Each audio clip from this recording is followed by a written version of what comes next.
In that quiet night, Linda clutches her stomach in pain, and Quang realizes he might lose the two people he loves most in his life. Hello, everyone. Hope you're having a wonderful day. Today, we'll walk through a moment where fear, love, and faith collide. The night Quang and Linda face the greatest test of their lives. If you find this story meaningful, don't forget to subscribe so you won't miss the next chapter. Linda didn't say anything at first. She stood at the kitchen counter with both palms on the cool stone, staring at the kettle like it could explain what was happening. Her breath was careful, measured. When a tightness rolled low across her belly, she froze, shoulders lifting as if she could hold the feeling back. Quang came in from the living room and stopped. He knew her usual tiredness, the slower steps, the way she sometimes needed to sit. This was different. "Hey," he said, "you okay?" Linda nodded too fast. "Yeah, just a cramp." He walked closer, not rushing her. "When did it start?" "Just now," she said, then corrected herself. "A little while, it comes and goes." Quang watched her fingers tighten on the counter edge. He placed one hand lightly on her lower back, warm and steady. Linda's eyes closed for a second.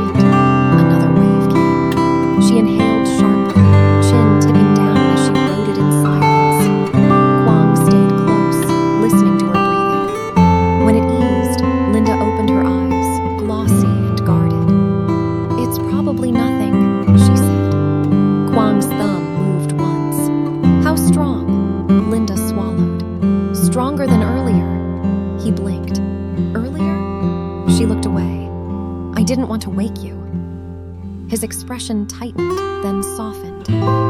"You don't have to protect me from this." "I'm not," she insisted, but her voice cracked. Quang stepped in front of her so she had to face him. "Linda, look at me." She lifted her gaze. The fear there was quiet, almost polite. "We're going to the hospital," he said. Linda shook her head. "It might be false labor. They'll think I'm dramatic." "No one's going to think that," Quang said. "We go, we check, that's all." She tried to speak again, but the tightness returned, sharper. Linda gripped his forearm hard. Quang didn't flinch. "Breathe," he said softly. "With me." They breathed together until the wave passed. Linda's shoulders dropped. Quang touched his forehead to hers for a brief second. "I'll get the bag," he said. He guided her to the couch. Linda sat quickly, mouth slightly open as she tried to keep her breathing smooth. Quang moved through the house with purpose. He grabbed the go bag by the door, slipped his wallet and keys into his pocket, and returned. Linda looked up with apology already forming. "Don't," Quang said. "We're okay." Outside, the air was cool. Streetlights washed the driveway in soft gold. Quang helped her to the car, arm around her waist. Linda paused once, eyes closing as another contraction rolled through. She leaned into him. "You're doing good," he murmured. "I'm trying," she whispered. He eased her into the passenger seat and buckled her in carefully, guiding the strap away from her belly. His hands were steady, but Linda noticed the faint tremor in his fingers. Quang started the engine. The car moved out into the night. At the first red light, Linda's breathing hitched and Quang reached over. His hand found hers. She gripped him tight. "Do you want me to call anyone?" he asked. Linda shook her head. "Not yet." "Okay," he said. "Just us." A contraction came. Linda bent forward, trying to stay quiet. "You don't have to be brave," Quang said. "Make noise if you need." Linda's strained laugh turned into a sob. "I'm scared," she admitted. Quang swallowed. "Me too." He kept his voice low. "Whatever happens tonight, you don't look for me. You just reach." Linda turned her head, eyes wet. "Promise." "I don't do promises," Quang said. "I do staying." The hospital appeared ahead, bright against the dark sky. Quang pulled into the drop-off lane and put the car in park. Linda was breathing through another wave, eyes closed. "I'm going to get a wheelchair," he said. "I can walk," Linda tried. Quang leaned toward her. "Let me help." She hesitated, then nodded.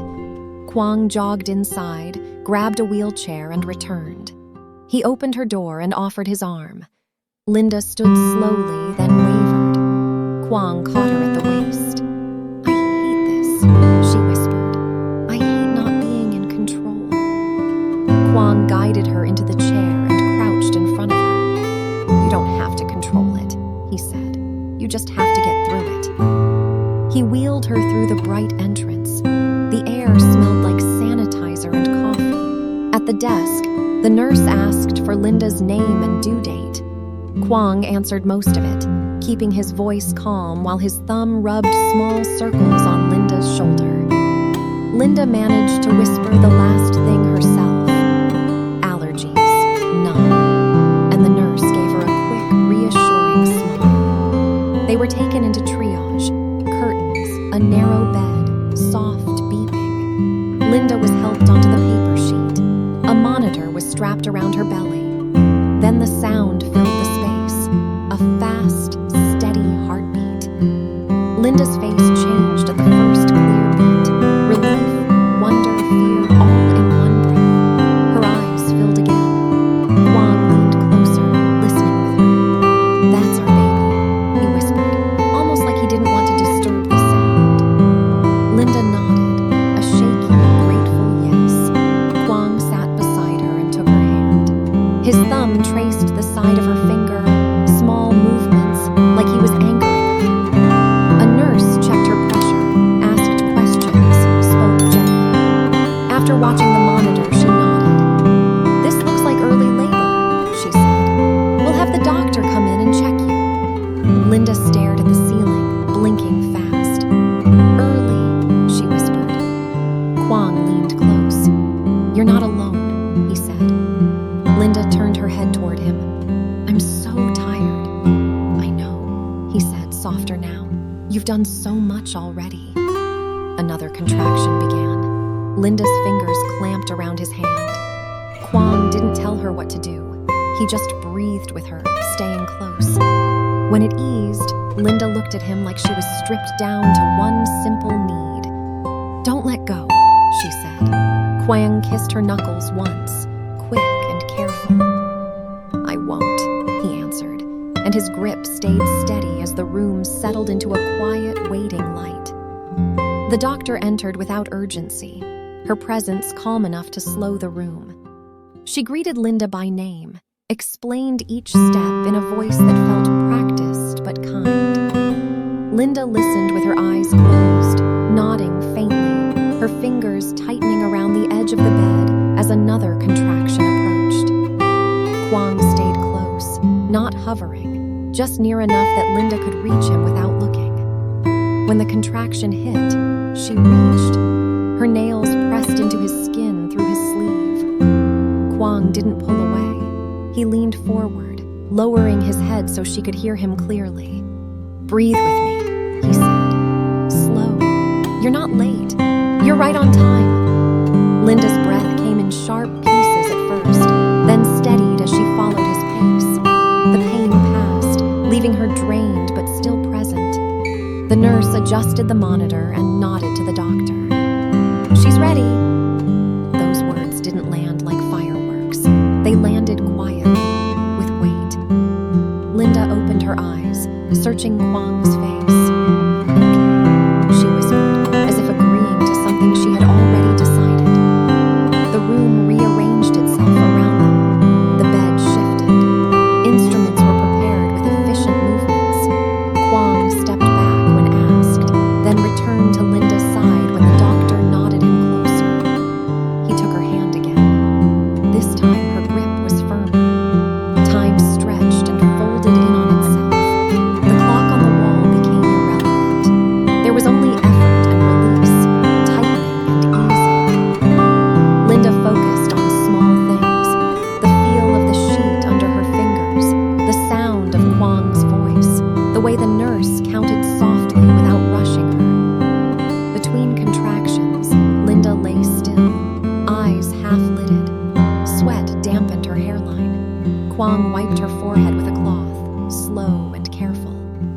doing amazing," he said. Linda shook her head weakly. "I don't feel amazing." "You don't have to," Quang replied. "Just keep going." Another contraction came stronger than the last. Linda cried out this time, a sound pulled from deep inside. Her body curved forward. Quang moved instinctively, bracing her, whispering her name over and over, not trying to fix anything, just staying. "I can't," Linda said, tears streaking into her hair. "I can't do this again." "Yes, you can," Quang said, his voice steady even as his chest tightened. "You already are. One breath, then the next." The doctor guided her, firm hands, clear instructions. Linda followed, trusting without thinking. Her world narrowed to pressure and effort, to the sound of counting and Quang's breathing beside her. Then there was a sudden shift. The pressure changed. The room seemed to pause, waiting. A small, sharp cry broke through the air. For a split second, no one moved. Then everything moved at once. Linda's head fell back against the pillow, her breath breaking into sobs that weren't pain anymore. Quang's hands flew to his mouth. His eyes filled so quickly he didn't have time to blink. "That's your baby," the nurse said, smiling. Linda turned her head, disbelieving. "Really?" she whispered. The doctor nodded. "You did it." They placed the baby on Linda's chest.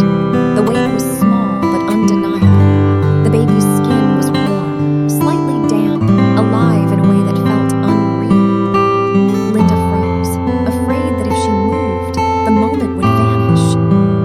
"Oh," she breathed. "Hi."